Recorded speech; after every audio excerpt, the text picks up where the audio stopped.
and will be uploaded to our YouTube channel in a few days. If you do have, actually, I will say again, if you would like to, you don't have to, if you would like to just put a brief statement in the chat about where you're joining us from, that would be awesome, because we get to see who's tuning in from different parts of the state, different parts of the country. It's really exciting, actually. If we can, we'll probably do questions at the end. If you do have one as we go, it's helpful to put a capital Q in front of your question in the chat so that we can kind of pick those out quickly as we're looking for questions. Let's see here. And I think that is it for as far as introductions. And again, welcome everybody tonight. I appreciate y'all joining us on this Wednesday night. We had a nice day here in Irondequoit today. Yesterday was very, very rainy, and I heard the Northeast got hammered with some pretty high winds. So hopefully everybody's stayed safe, has power, and so forth. All right, so tonight we are going to talk about Family Tree Magazine. Actually, I love this magazine. I have my own personal subscription, and the library has a subscription. Every year they do their 101 best genealogy websites. So we're going to go over new additions to the list this year, of which there are 21 of them that have not recently or never been on the list before. So they were new ads. Some to me are better than others. And I guess I'll kind of let you be the judge of that as we go through. So I'm not an expert on these websites. I have done a brief review so that I can show you the websites on the screen so you can see what's out there. It's just basically an introduction to something that you might not be familiar with. One thing I probably would suggest is if you decide to register on familytreemagazine.com, and we'll talk about that in just a second, you may want to have a separate genealogy email, because they do love to send out emails. There's, I usually get, I'm going to say like 4 or 5 a day, possibly some days. So it can be pretty intense with what they send out. I save them all, but there's some really good information. So let's see, I am going to share my screen here, and I did send out the handout. Hopefully everybody got that.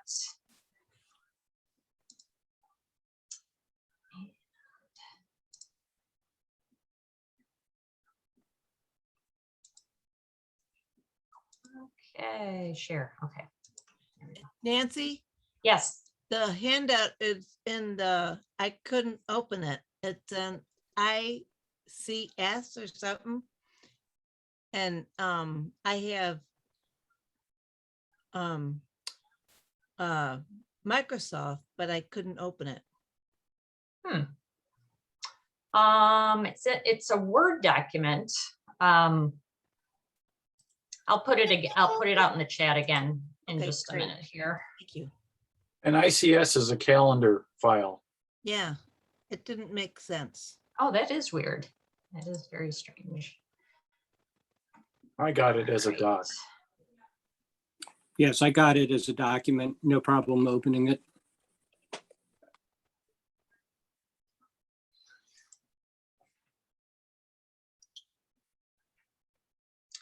Okay, we're waiting for this to load here. Okay. Are you guys able to see this? Yes. All right, so here's the family tree.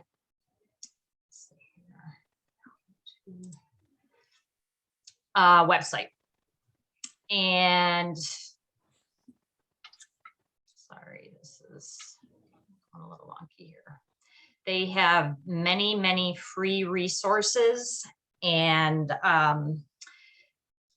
So it really benefits you to sign up for their online account. You don't have to pay anything. All of these free resources would be available to you. So they have all kinds of forms. And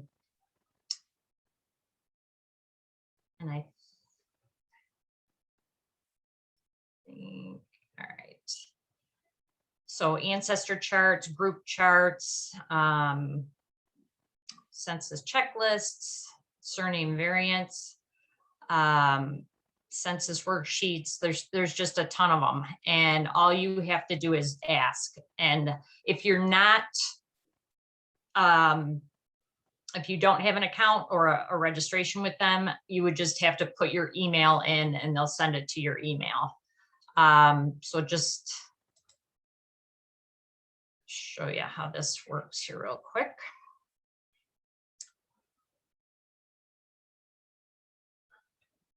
And then, so I'm actually logged into my account, so it allows me just to download as many as I want.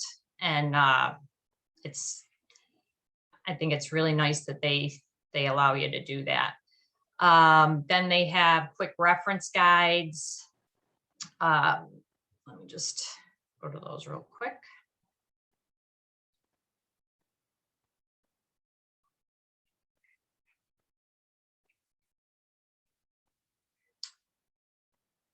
So some that I thought were interesting. Here's this U.S. migration routes map, naturalization laws timeline.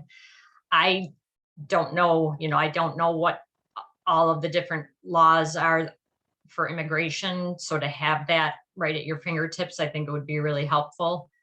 They've done all the work for us. This tombstone, and I don't know how to pronounce that. Iconography guide.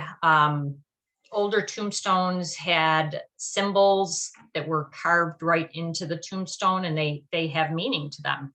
And I didn't really know that before. So that gives you that kind of information. Legal terms, Germanic alphabet chart. If you're trying to decipher German records, this might be helpful to you. Canadian provinces, if you have Canadian relatives, this would be helpful for you as well. And then ebooks, which is amazing. They're not short either. I've gotten a couple of them, and one of the ones I got was over 100 pages. Very good articles in them. So preserving old photos. If you want to plan a family reunion, here's specific search tips for ancestry.com for family search. If you're trying to figure out which DNA test is right for you, because there's so many testing companies out there tracing your African-American ancestry. So these are awesome surnames, and it's all free. And I don't work for Family Tree Magazine, but I just think they're a really good resource. This one I didn't even know about until I started looking into this. Sorry, let me get this out of the way here. The podcasts. I am not a podcast person, but I know a lot of people out there really like these, and you can listen to them, in the car or on your iPad. So they're up to 154 episodes. And Lisa Louise Cook is the host, and she has different guests on. Lisa Louise Cook does her own podcasts on her own website, but I guess she's helping them out with this. There was one here that I was looking at earlier. This family history at the Allen County Library Genealogy Center. We're going to talk about that in a little bit, but they're I think I read where they were second only to the Family History Library in Salt Lake as being the best genealogy center in the country. So they have an episode about that. Free genealogy resources and money-saving tips, all good stuff. So I just wanted to kind of tell you about that first before we move forward with the the 101, or actually, I'm going to go over 21 websites, but okay. So the first one is called genealogical.com. And this is a place to get books. And you can get print books as well as ebooks. So I'm going to just take a look at these ebooks.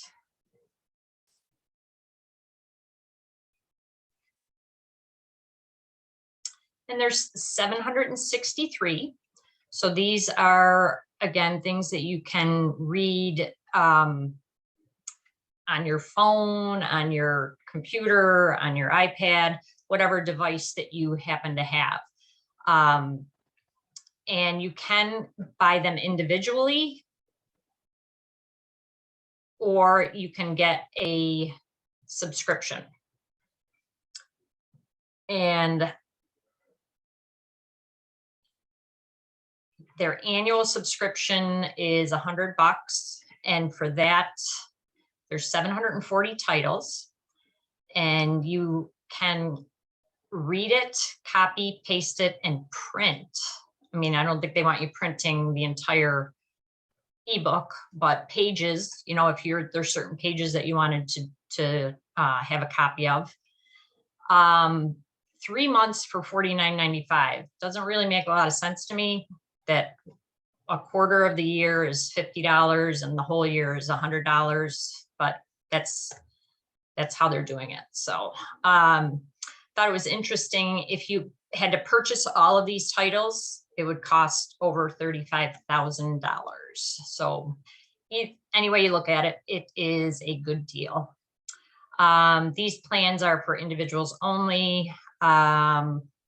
And they said, you know, be respectful of copyrights. And it looks like libraries and societies might have the ability to get this as well. I'm sure at different costs, but they just would have to write to that email address there. So I thought that was interesting. And they do have, you know, popular books that you'd be interested in getting. So I was especially interested in the Evidence Explained. They have Evidence by Elizabeth Shown Mills. And if they don't have it in the EPUB or the ebooks, then you could get the print copy.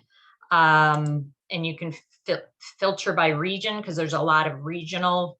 So if you're looking specifically for Florida, you could just narrow it down by Florida, or if you're looking for specific subject areas, if you want, you know, DNA, you would just go, you can narrow it down by that. So I feel like it's a pretty user-friendly website. So another place that you can get some of your good reference books from. All right. Oh, in this, I did make a list. They actually have a list that I downloaded of all of the ebooks that they have. So before you, if you're thinking about getting the subscription, here's a list of all the books that you would have access to. So I like that you can kind of see it before you buy it type of thing. And they're pretty much in alphabetical order. At the beginning, it's like something that's in quotation, and then they have, they use the article A in their alphabetizing for some reason, and then, you know, then it's A through Z, and then the is also included. So anything that starts with the is going to be with the T's. So just so you're aware of that. So, but some pretty interesting titles, I think.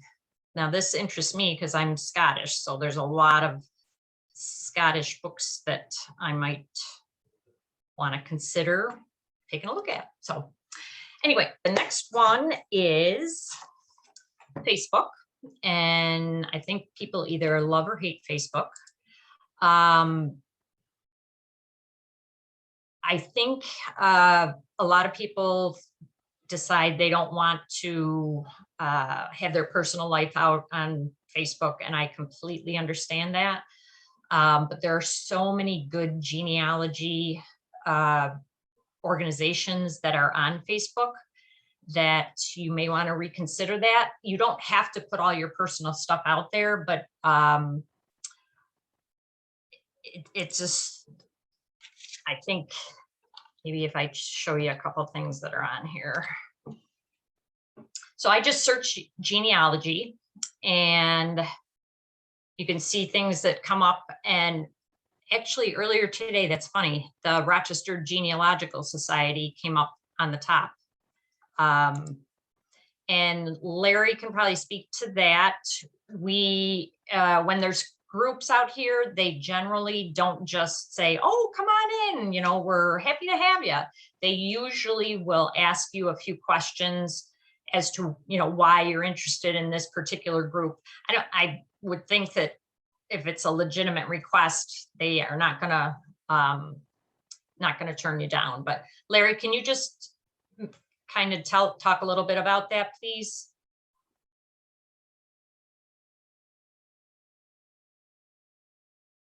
Larry? I muted myself. Oh, sorry. Sorry about that. Yeah, it's interesting because I think what it's doing, it sees the activity, which is probably why you saw the RGS up there, because I posted 4 or 5 things today. So it percolated to the top of your particular feed. Okay. So that's why I think it percolated up there. And then these other ones had later things come in. So. Very good. And I happened to open the one for what I just mentioned earlier, the Allen. Sorry, this has taken a while. My computer's not used to all this activity. So here's Allen County Public Library. This type of website or Facebook post you would not need to be a member of this. This is just a public one, so you don't have to be a member of this particular group. So you could go here, and as I said before, they are very well known for all of the information they have at their library. This is a dedicated page just for their genealogy center. And I was just looking through a few of the things today. So they've interviewed some of the librarians there. Family History Month tips, which I just recently heard that October is Family History Month. So it's interesting to have this program this month. Another staff member. Let's see if there's anything else. You can enter a prize drawing. You can email them directly if you have a question.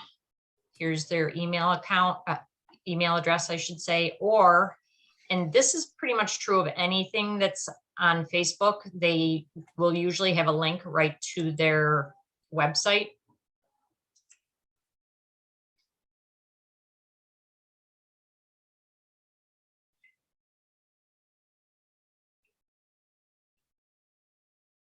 So these are the different collections that they offer. They have different events going on. I mean, they're in Indiana, and of course they have a lot of information about Indiana, but it's one of the largest research collections available, incorporating records from around the world. So you can print off a brochure if you're interested, view our videos, has the hours there. So that's helpful. And then there was one other one I wanted to see.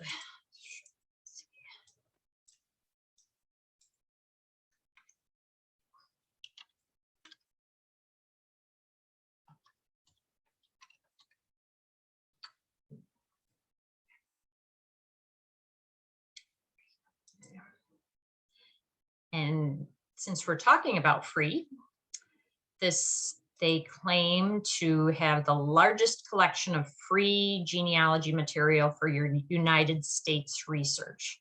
Hundreds of thousands of free websites, billions of records. Again, the link to the website is right here on Facebook.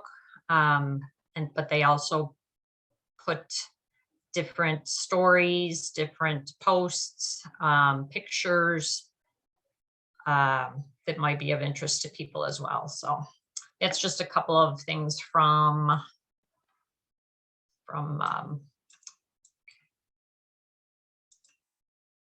Facebook. So it's a personal choice, and I understand that, but some people just kind of don't, I guess they don't really understand what all Facebook can offer, because so many, or most companies are on Facebook, Twitter, Instagram, and so forth. So the next one is another social media. It's not quite the same as those others. And I always honestly thought Pinterest was for crafting, which I think it might have started out as that.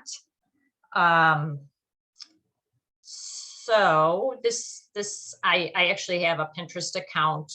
So, and it comes up like this. Lots of different pictures, genealogy coloring book, pre-genealogy forms. And the nice thing about this is you can either click on it. If it's something you want to save for later, you can just click on save and it'll go to your account so that you can go back to it when you have time to look at it. It also will link you to the website where you can get these 61 free. And so this happens to be linked to Family Tree Magazine. So it takes you right to which we happen to be looking at earlier, but I think I'm going to start to use Pinterest a lot more than I used to. Scottish clans and their tartans, that would be important to me. How to use Google image search to find your ancestors, that takes you to a different website. So all these different images, usually with a little bit of text underneath, tells you a little bit about what it is, and just click on it and it takes you right there. Let's see, I saw 5 types of maps. I wanted to. So 5 types of maps every genealogist should know. And that came up when I, because I just put in a general search of genealogy, but I thought that was interesting. And that is Amy Johnson Crow, Genealogy and Family History. So you can go right to her website where you would find a lot more information. She doesn't just do the maps part of it. And I think I saved my favorite for last here. And I do believe I pinned this.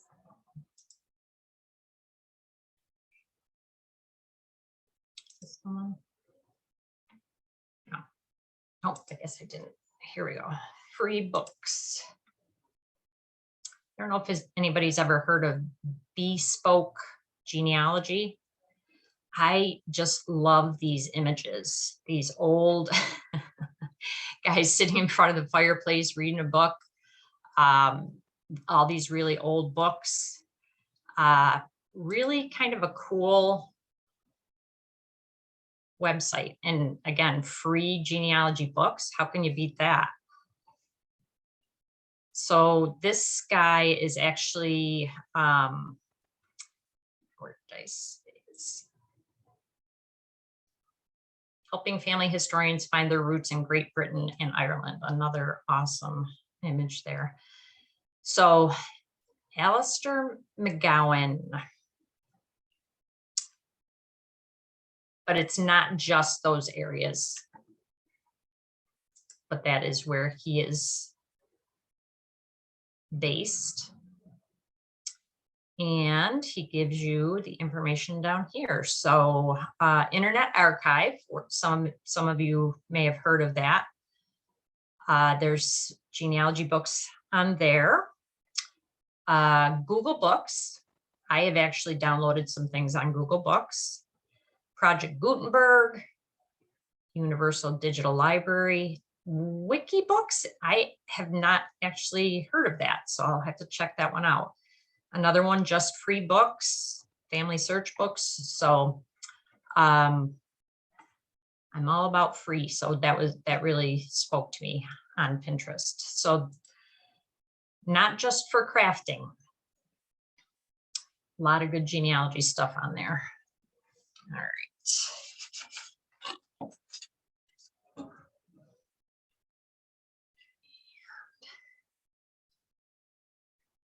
All right.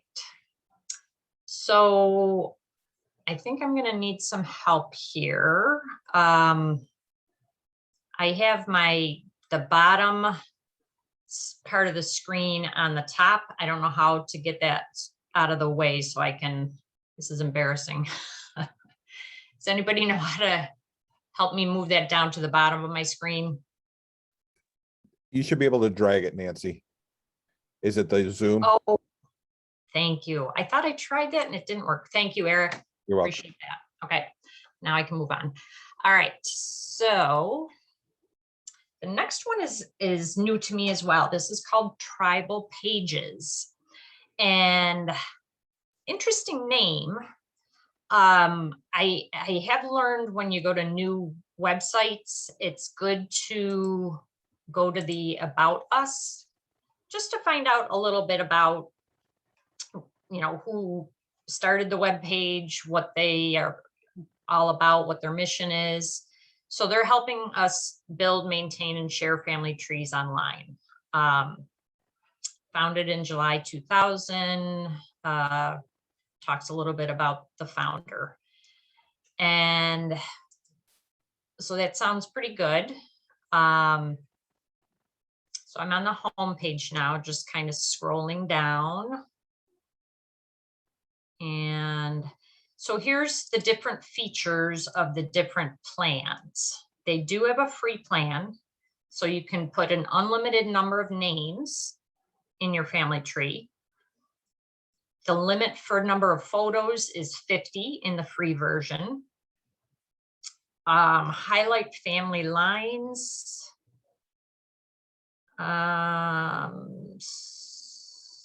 So I guess that you just have the choice of one highlight of family line on that. 500 words for individual notes and so forth.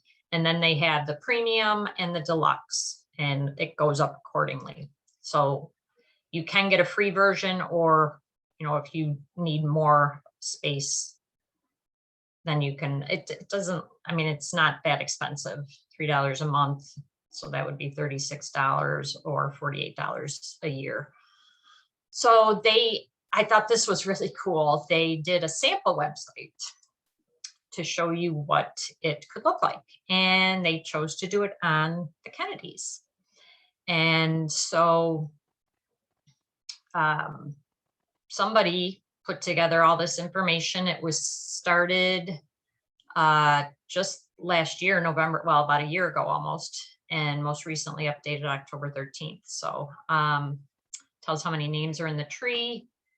And the most recent event, birth of a probably great-great-grandchild or so forth. And then the list of all the surnames that are in the tree. There's different ways to get around, different views. So let's take a look at this.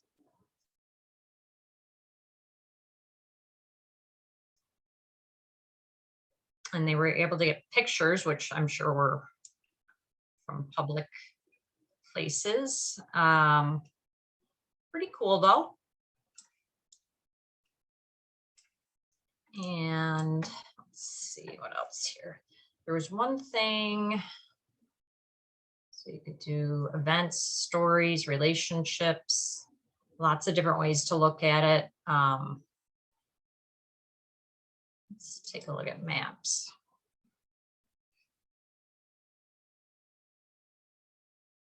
Okay, so mostly New York and Massachusetts for, oh, in Washington, DC. Yep, that all makes sense.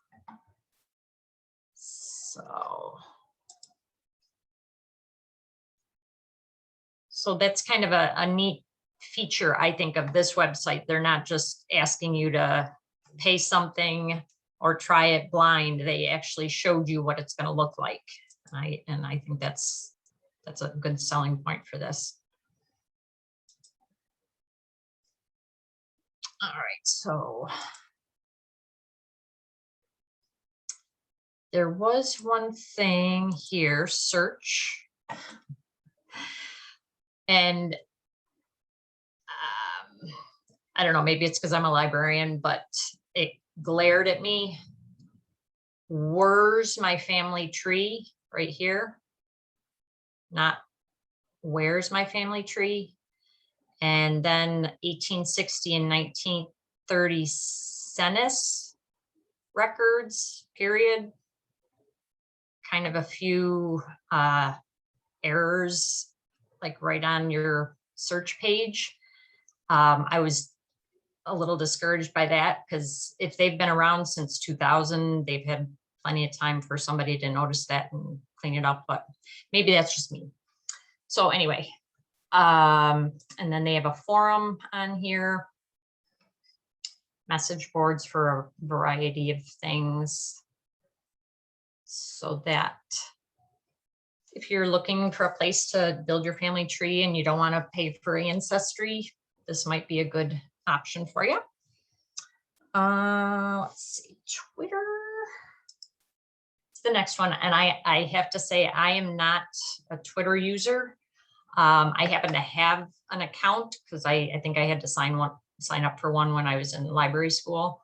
But again, all of your organizations are going to have Twitter accounts, and they may put out special things on Twitter that for people that follow them that nobody else will get. So maybe something you want to consider. This is more, there's some pictures, but it's probably more text, and it's not a long, I think you're limited to a certain number of characters. As you can see, some of they're not long. So I just looked up genealogy, put genealogy in the search term, and probably a lot of you are familiar with Genealogy Bargains, which is our Thomas McKenty, who's awesome. And so he, 6 hours ago, and I like to look at when these things were posted to. So this is a recent post. This was from today. I'm going to open this up so we can read this. Pumpkin spice genealogy. And you get a free cheat sheet, 10 smarter search strategies for genealogy. Who can't use that? And all you have to do is click on the link and it downloads and you're good. You don't even have to respond to them. But you may want to just, send them a like or something like that. And he's always asking like questions about the past. So he's just given some information about Disney, just interesting trivia. And here he's advertising one of his tech talks this coming Friday. So if you didn't know about that, Twitter might have alerted you to that fact. So, so there is a use for it, I think, in genealogy as well. Genealogy Bank. This is newspapers and records online. Another recent post that they put up about the Missouri governor. New Jersey archives, 290 newspapers for genealogy. And then they always give links to, right here would be the link to that story or article. And one a little bit closer to home for us. I think I found it.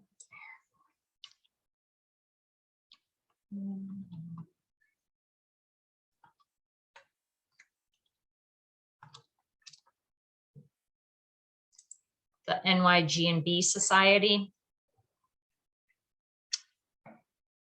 And you can follow them. They also have the link to their website on here. But again, it's just, now this is interesting. So I noticed that this was from 2020. So I'm wondering if maybe they don't use Twitter that much. Because it just, doesn't seem to be anything really recent here. So maybe they found that it wasn't worthwhile, but it's still out there. So another personal decision, completely understand. Social media is nothing to sneeze at. You know, you're putting at least some personal information out there. So you have to be concerned about that. All right, next one is Castle Garden.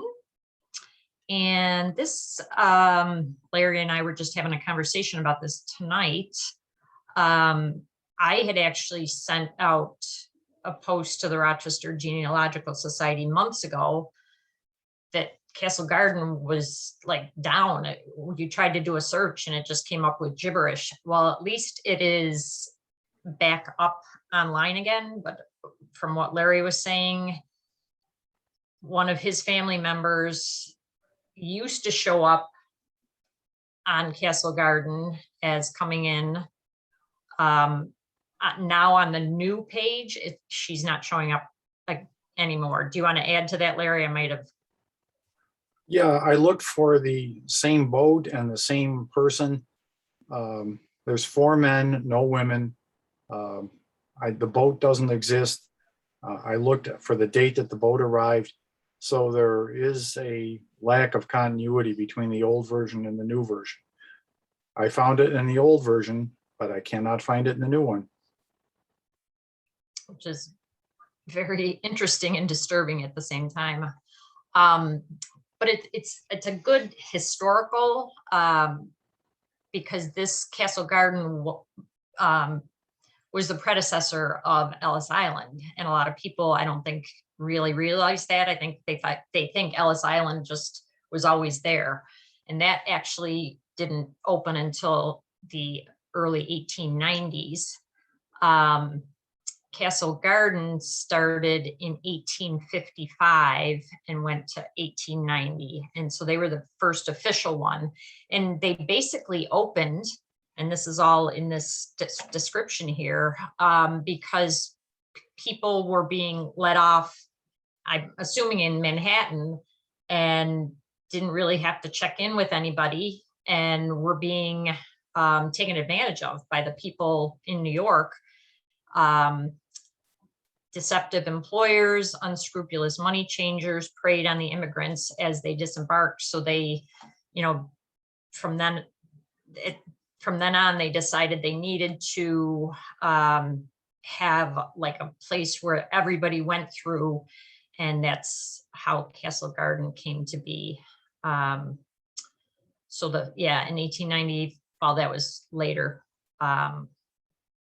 The federal government determined to control all ports of entry so that they could kind of track all the people coming into the US.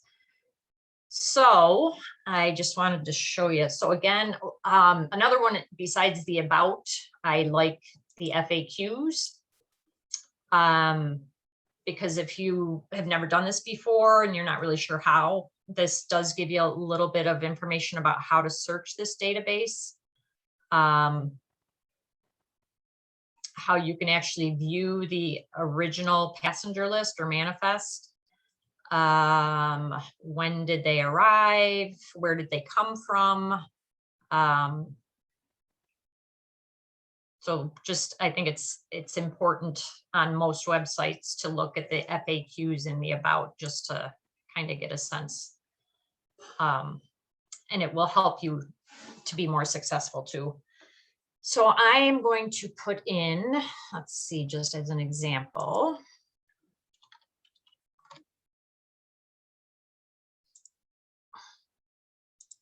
This is my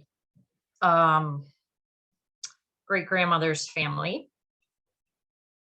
And it's nice because you can sort it by arrival date, so you can get all the family together, hopefully, that traveled together.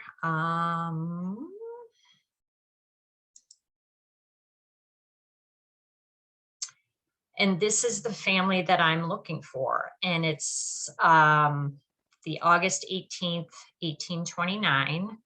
But as you can see, I have George, Susan, Thomas, and Stephen twice. Not really sure why. It's the same family. But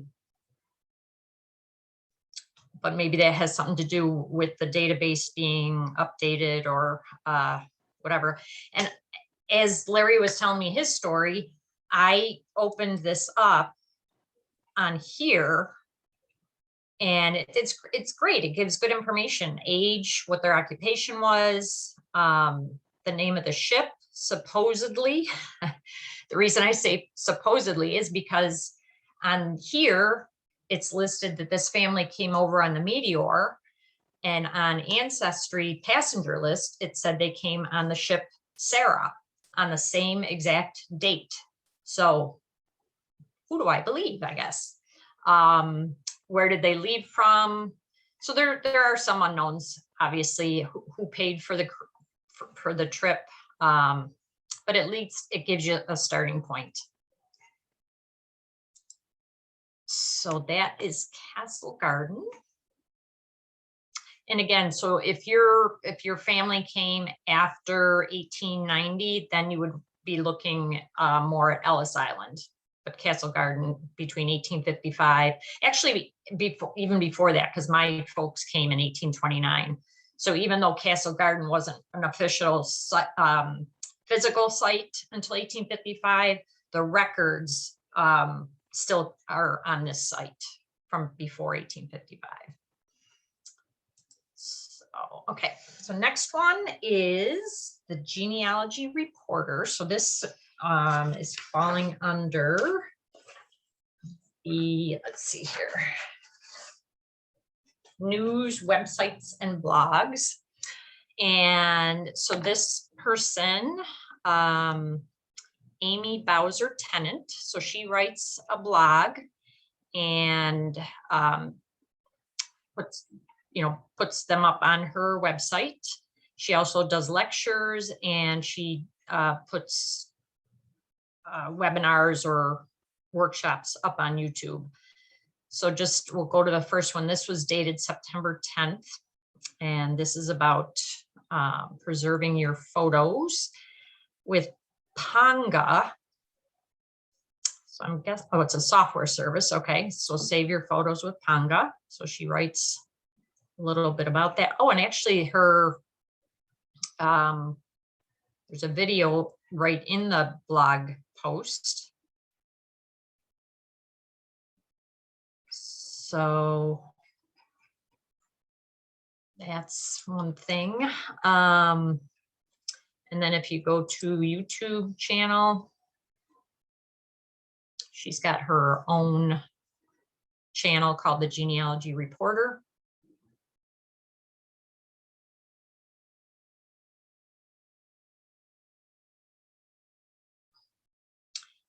And I go to videos here. And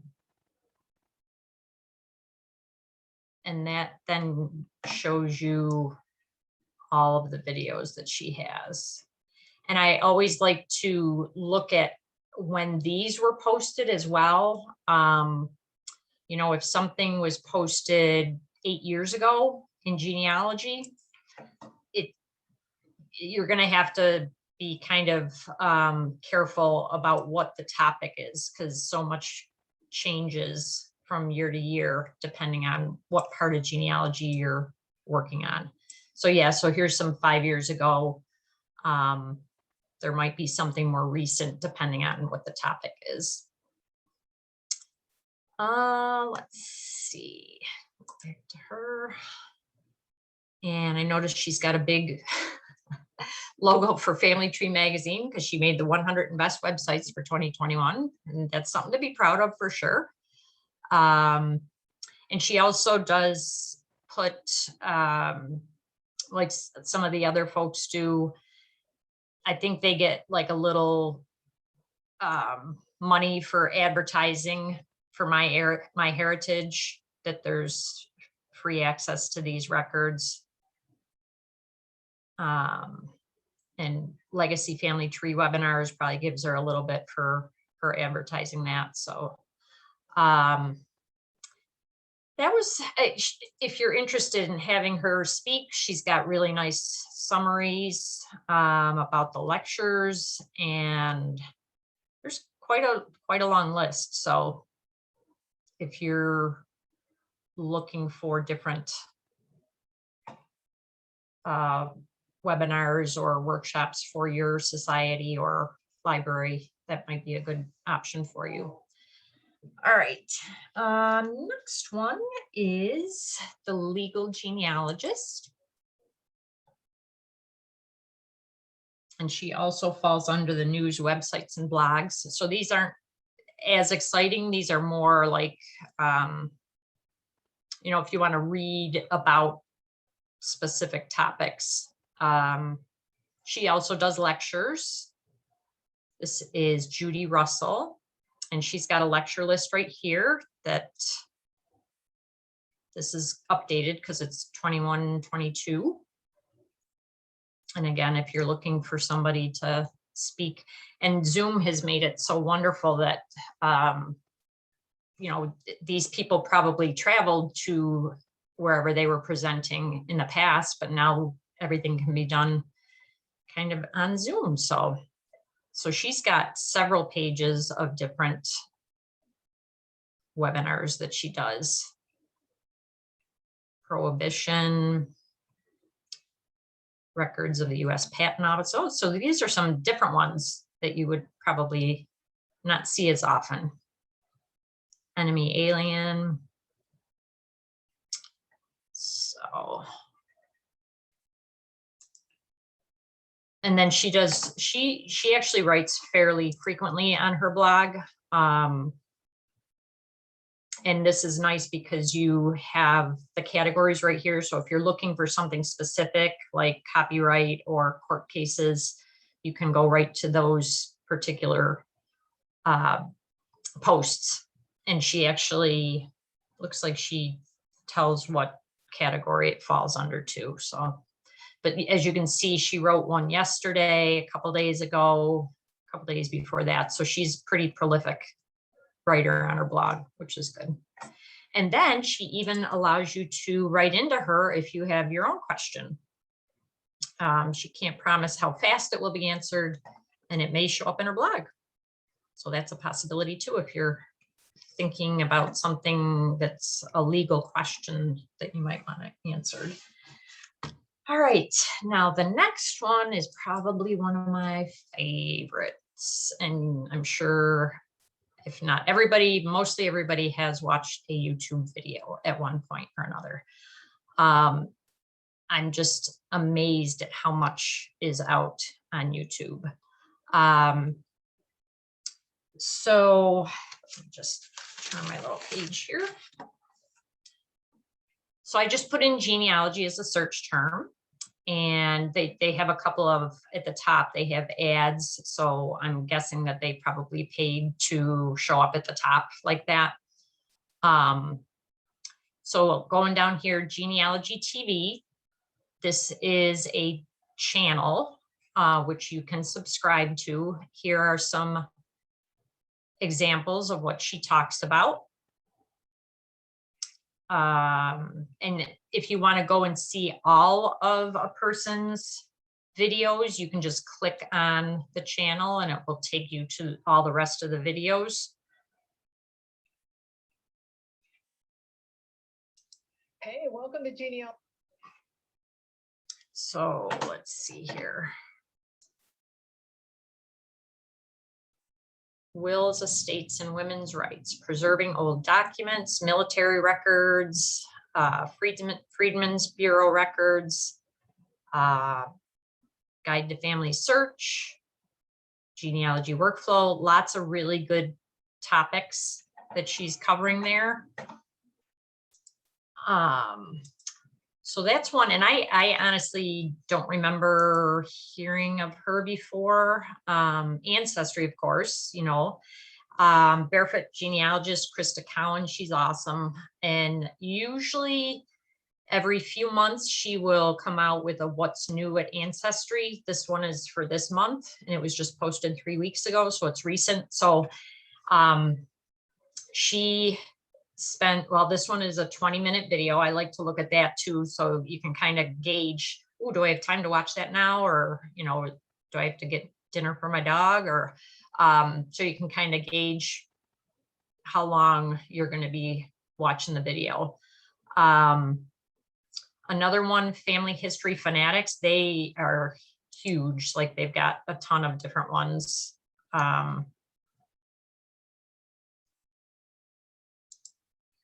How to find parents of illegitimate children. Interesting. And I think they do them fairly regularly. So 7 hours, 2 days, 1 week, 1 week. So they're churning them out pretty good. They have DNA, which is helpful because DNA to me is a little bit challenging to understand, and something that I have on my 2022 list of things to learn more about. This one sounded interesting to me. Little known 10 little known websites that professional genealogists use. Be curious to find out what those are. So they have a lot of videos, and they're not that long, you know, that you can watch a few at a time if you don't want to do that. So that is Family History Fanatics. And if you want to have them show up, like over here, I have my subscriptions. So these are the channels that I have subscribed to. So I don't have to kind of search for them when I'm coming back on YouTube. Just hit subscribe. You can always unsubscribe later, and then it'll show up in your subscription. So then it'll be right there when you open up your YouTube. Let's see here, who else we have. Boundless Genealogy, Lisa Louise Cook's Genealogy Gems. She's talking about the 1950 census already, which is coming out next year. Let's see, Find My Past. So US Archives, there's a ton. I can't say that enough, of really good videos. Roots Tech is on here, from the Family History Library. For 2021, that was all virtual, all free. And all of those videos are on YouTube. I'm pretty sure that's true. Let me look that up. Until Roots Tech 2022. So you have that opportunity to catch up on those. So here's Roots Tech Connect 2021. Yeah, so everything's out there, and I've read that they are keeping those up until next year's conference. All right, I wasn't sure if I was going to have time to do the 21, but I will do the best I can, and if you have to leave, I understand. So the next one is genetic genealogy websites, 23andMe. I happen to have my DNA with them, and so I'm just going to show you a couple of brief things on here. So I'm going to do view all DNA relatives first. these are a couple features that I personally like on here.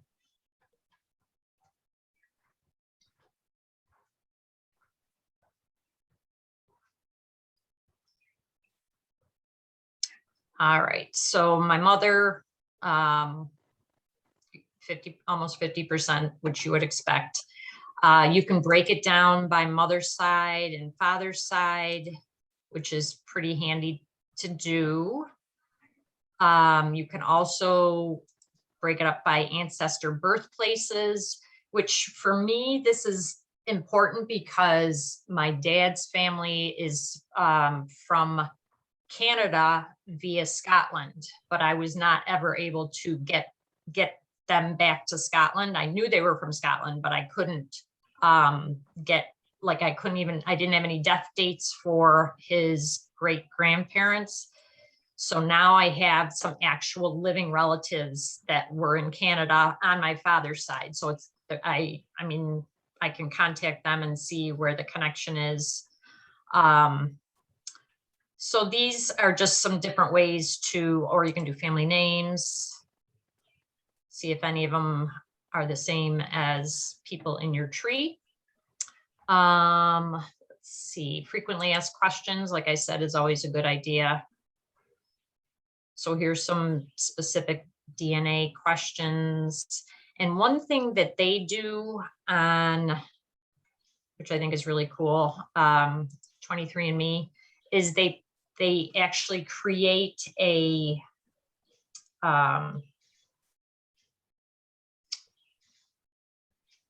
this tree with the people that you share DNA with. And then you kind of have to fill in the blanks. You notice I have a lot of blanks on here, but the ones that are down at the bottom, like this Courtney King is down, there's nobody below her. She is a living relative. So now I just have to figure out from my family tree how she is related to me. Because otherwise, if it's like a third and fourth cousin, it gets very difficult to figure out how you are actually related. This John Cardiff, I was actually able to trace that back, and he is still living. Douglas Miller, I have no idea where that comes in. That just leads to a blank. So I'm going to have to investigate that. Hargraves, I was able to figure that out. This was actually kind of fun to try and trace back from a living relative back to the people that we know are already in our tree. So that is 23andMe. There's, a lot more to it, but I'm just trying to hit the highlights here. DNA Explained. This is, I feel like it's probably a very dry website, but I think it probably is worth going through if you're new to DNA, even if you're not. It seems to be a very good website for explaining, the difference between the Y DNA, mitochondrial, autosomal DNA. She can help you decide which DNA test is best for your particular situation. And that, I actually took a class on DNA and learned about the Y DNA, that's passed down from the male of the family to the next male in the family, all the way down. So my dad has passed, so I couldn't get his Y DNA, but I asked one of my brothers to do it. And the family that I was talking about that came from, that I could only get them to Canada, I couldn't get them back to Scotland. My brother's Y DNA got a match to an Allen, which was my maiden name, Allan, back to Scotland, but not in the same city that I had been told from a child that my family came from, which was Glasgow. And so this guy wrote to me and he's like, I have no family in Glasgow, but I was able to find your grandparents in this very small town where my family all grew up. So you don't always get the right information from your family. And probably because it wasn't passed down to my dad correctly. So don't take that as gospel. My dad he wrote down like this anecdotal stories about his family, and that was where I got that information, thinking, of course that's right, because my dad wrote it. But just that's a good reason to always check and double check where you get your information from. So anyway, I'm not going to go through a lot of this, but I think it would be a good place to learn about DNA. So next one is enslaved, and this is one of the African-American websites. There are almost 1 million records, and it deals with people who were enslaved, people who owned slaves and participated in the slave trade. I think from what I could tell, you have to kind of play around with it a little bit. As I said, the about usually tells you some good information. So this has been a project that's been going on for a while, but it's gathering speed now. I just wanted to show you one story on here quick. And where's the search? For the search, where's the search? Sorry. All right, so her name is Jenny Williams.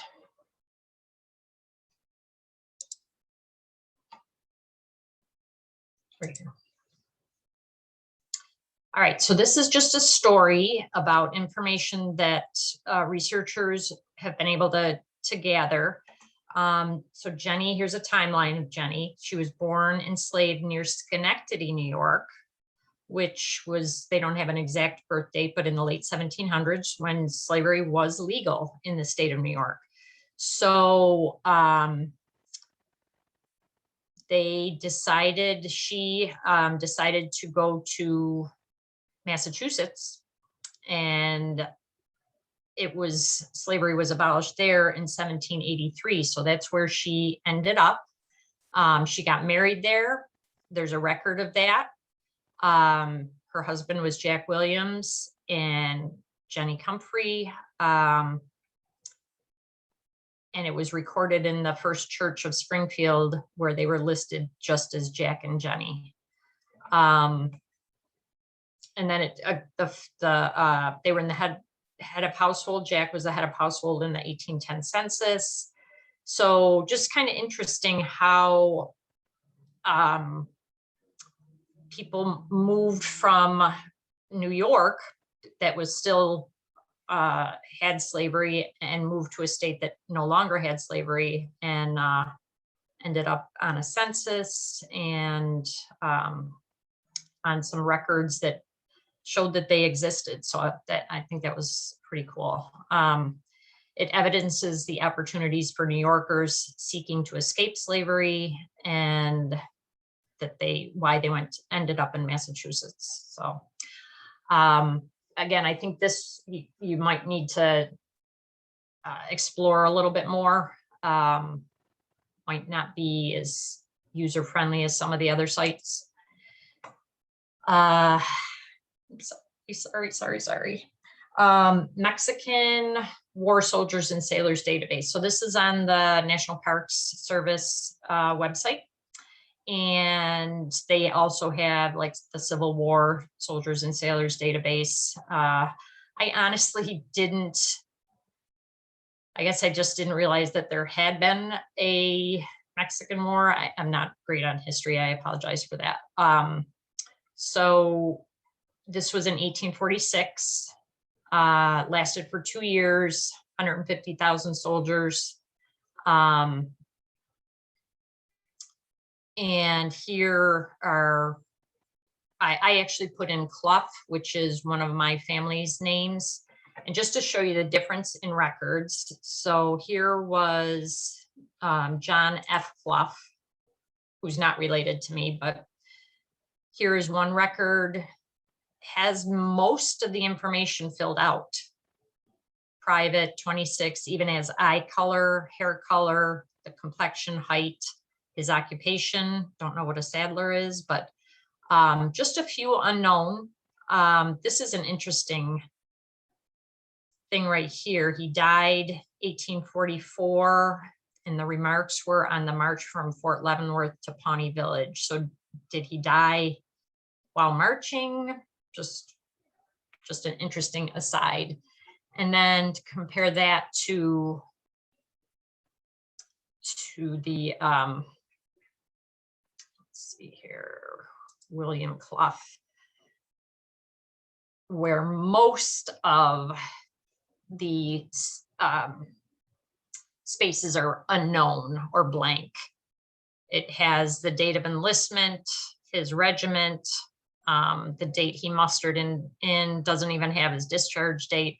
So the caution there is not all records are going to be equal. Some are going to be much more detailed than others. So that's another resource. All right. And the ones going forward, honestly, they were like the next two, Cora Webb and what was the other one? Trove. Those are Australian. I'm not going to take the time, I'm sorry, to go through these, but you do have the links for them on the handout, and I will post that again on the chat. And then some of the others were, I would say, not super user-friendly. This one is particular to Ireland. The Public Record Office of Northern Ireland, I guess known as PRONI or PRONI. Now this one is kind of interesting, this Roots chat. This is, and I went to the help screen here. It tells you how to go about doing a posting. It's kind of like, well, if you post to a historical society or something, you're asking for people to provide help to you. So people that want to join the Rochester Genealogical Society, sorry. We get people from all over the country, and they have some connection to Rochester. And by being a member, they can post a question, and then the members will try to find the answer and post the answer for them. This is the same type of thing. And they, let's see, the country's busiest, largest free family history forum site. So there's no subscription, bursting with help, just join in. So you can click here for beginners, how to use Roots chat.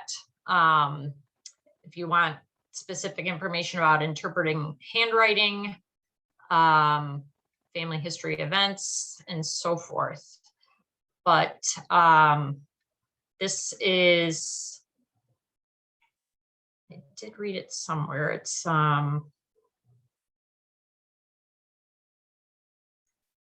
think it's mostly the UK.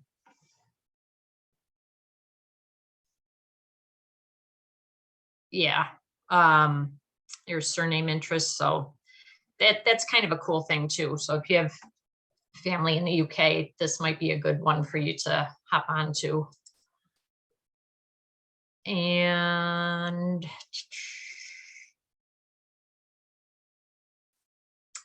more Irish ancestors. This one, I think you can do for, you can try it, but then there's a subscription fee for that one. Here's German. And oh, this one does have, if you want to try out, there's a free trial for that. And then you can purchase passes. It's another, this one I did not find at all helpful. I don't really understand how it works. Matricula, I mean, it's got some different European countries in there, but I don't really get it. So another one I'd probably have to spend some time navigating through it. And then the last one here is the Italian Antonati. And again, this I've used a little bit. I think it's one of those things where the more you use something, the better you become at it. But I, again, looked at the frequently asked questions, and so I guess that's it. So I'm going to stop sharing. I'm sorry I talked your ears off tonight. I think I'm stopping sharing. I press my button here. Hi, it's good to see you all again. All right. Larry, any? I did have someone who wonders if there's a handout. I know that it came with the link to attend this presentation, but I didn't get it. So could you put it in the chat perhaps? I can, yeah. All right, so. And Natalie McLean says that Matricula is Catholic records, Archeon is Protestant. Ah, okay. There's the Good to difference. know. Good to know. So South Germany would be more Catholic, North Germany would be more Lutheran Protestant. Yes.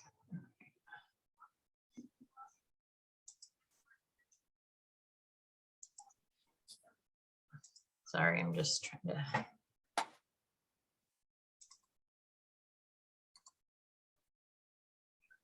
And then this will be posted on your YouTube channel so that they can watch it again. Is that Yes. correct? Oh. In a few days.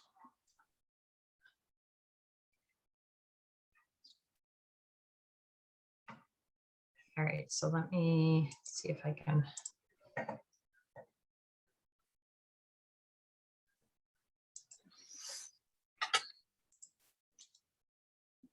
Okay.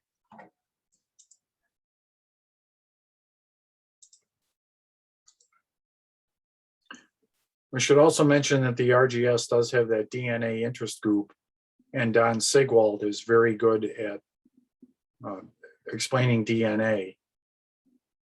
So people are welcome to attend that. Yes, thank you for saying that. Okay, so I think hopefully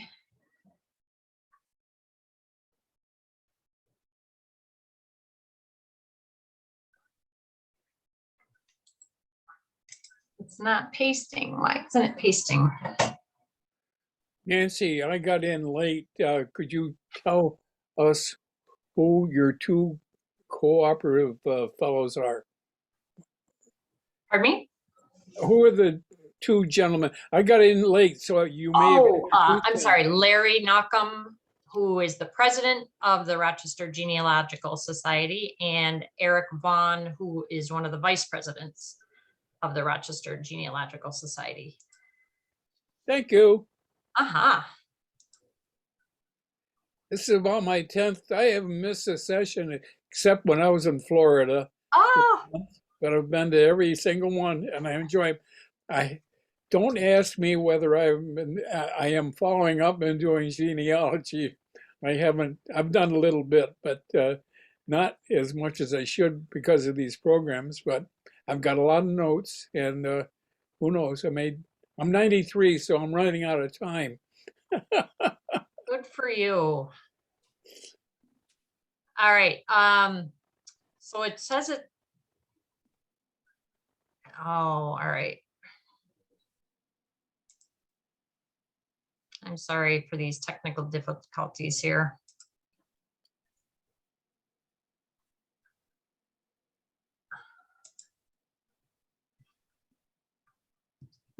Okay. Let's try one more time. And I think that was a success. Can you guys see that? Yes. Okay. All right. I hope I didn't overwhelm you. It was really just to try to introduce you to some sites that maybe you don't currently use in your research, and hopefully you learned a thing or two. And any other questions at this point?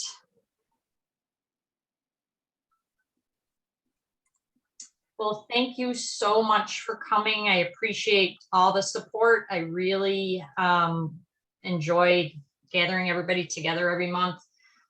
We do have one more this year in November. We don't meet in December, so I will send out the information about that. Let's see. Yes, and I will post the follow-up information. I'm going to save the chat in case there's any information that we need from that. And then I will send the handout again to the follow-up email and the link for the YouTube video.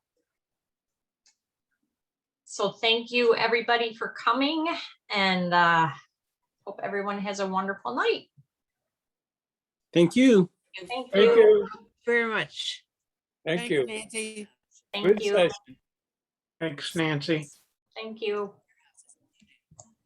Thank you.